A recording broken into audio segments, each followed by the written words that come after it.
Hi, I'm Seven. You're watching Sonic Eclectic Vision. Today we have Lynne Forde. How you doing, Lynne? I am great. How you doing, Seven? I'm doing great, doing great. You're a writer and a producer. Yeah. Yeah. Tell people a little bit about the book and that transition from going to I'm Miss Writer, I'm expressing myself, and then turning it into a film.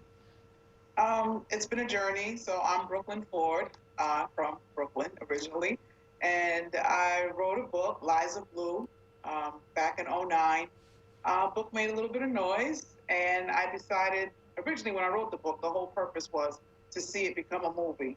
So that was my whole train of thought of have as much intellectual property as possible. So I wrote the book with all intents and purposes to make it into a film. So then I decided I would make a short for it.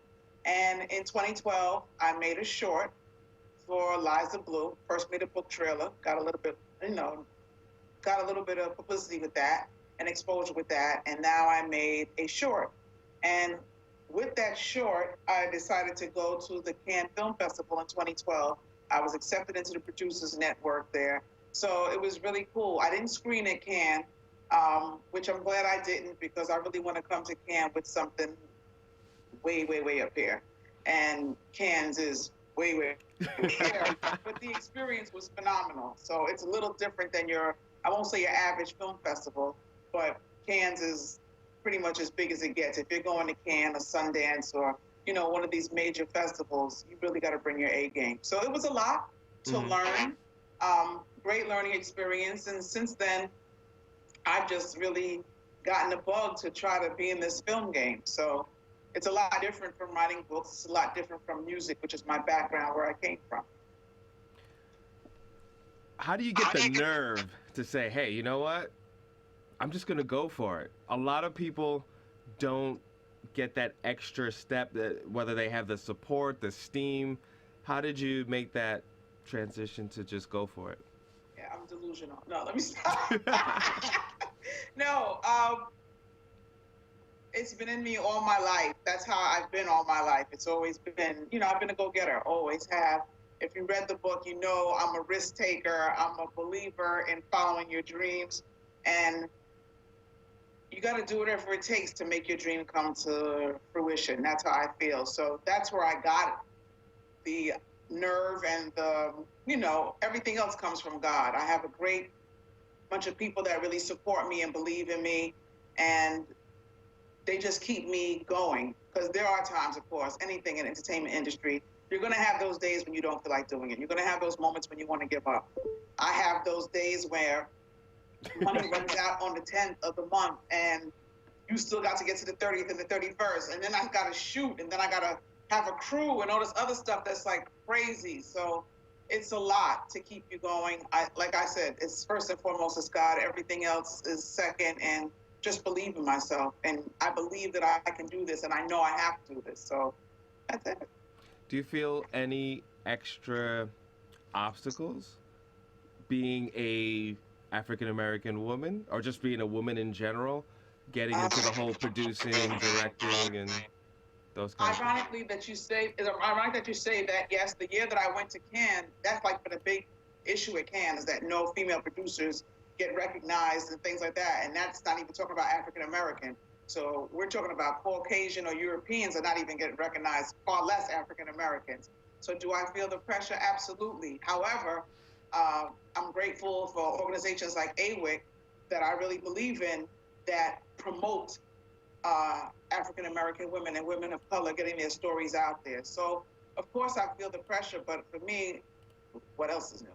Right. Just I gotta keep going. I gotta keep going. I can't let that stop me. And really, there's a lot of women of color in this industry, in front of the camera and behind the camera, and in crews and executives. Not as many as we'd like to see, but there are more than there were. So we just have to keep building and keep that growing and keep it going. Right. And with anything else, stay united. Of course, that's down that stay united. Once one person gets on, they're like, all right, I'm out.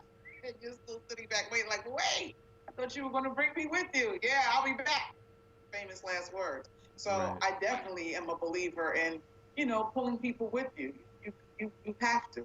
It's mandatory that we do that, or we're not going to get anywhere. I'm thankful for the Tyler Perrys right now. That was only one Tyler Perry, so I can't say plural, but the sense enough and the vision enough to create your own film studio. Like nobody else has really done that at that level that he has, and thank God he did, because now he's able to employ so many more people. You know what I mean? If we all thought about doing that, well, we'd all get our movies made, wouldn't we? Right. So, So the next question, because I know your time is limited, um, tell us a little bit about, I guess, the preparation for you being a part of this festival.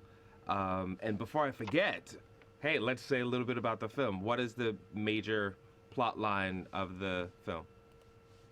okay, so if we're about the short Rise of Blue, the story is about an aspiring artist who takes a job in a prison, only to find out she's as dangerous and corrupt as the inmate she's watching. She becomes uh, embattled in a whole lifestyle that she never foresaw, and she goes from CO to hustler to inmate to Vic, or I should say Vic to inmate to C and A. Oh, we're getting a little feedback. Again, this is live, and we are using the internet. You went from Vic to what'd you say after that? To inmate and then the CEO. So it's a story of a rise and a fall, and then redemption, and then another rise. So which most stories are someone that came from someplace great, and then you see them tumble, and then you have to see them get back up again. So that's what Lies of Blue is about. Oops. The other story, I saw that go out and come back. Yep. The other, I told you about the time. Right. The other story that's documentary that got picked for the film festival, and this is the San Diego Black Film Festival we're talking about, that I'm going to next week. Yay! Is Grinding, and that's a documentary I did with director Leroy Strother about the Poindexters. And the Poindexters are an iconic writing team in the music world.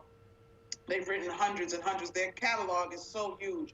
If anything about that you could think of that began with the OJs, Persuaders, Manhattans, any old school stuff you can think of is got the Poindexters on it, and new stuff, because that's what the documentary talks about. It's their origins in the music industry and how they started out with Jimi Hendrix, and through time and trial and error finally got their deal and finally wrote a song, It's a Thin Line Between Love and Hate, that became a Martin Lawrence, Lynn Whitfield hit movie.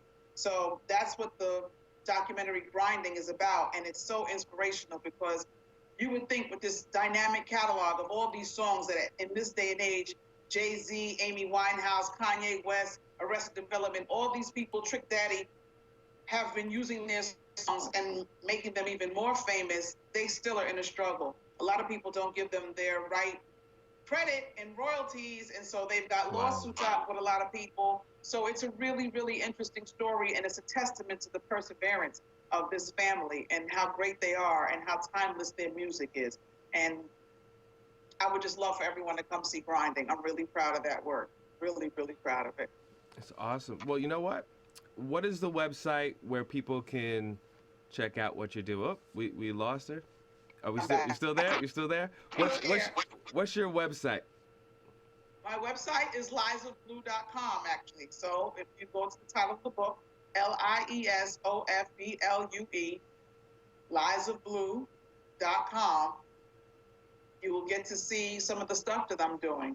We haven't uploaded, obviously, the short and the documentary because they're in competition.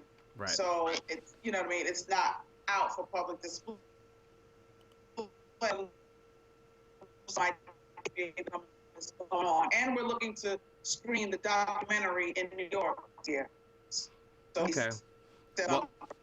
Well, again, I know that you're on the way to the West Coast, and thank you so much for taking the time. I know the internet and other things going on, but everyone at Sonic Eclectic, please check out that website. We will keep you up to date of what's going on. with Lynne Forde. Thank you so much for being a part of this today. All And right. we'll talk. We'll talk soon and see if we could show some of that stuff on Sonic Eclectic. Again, you're watching Sonic Eclectic Vision.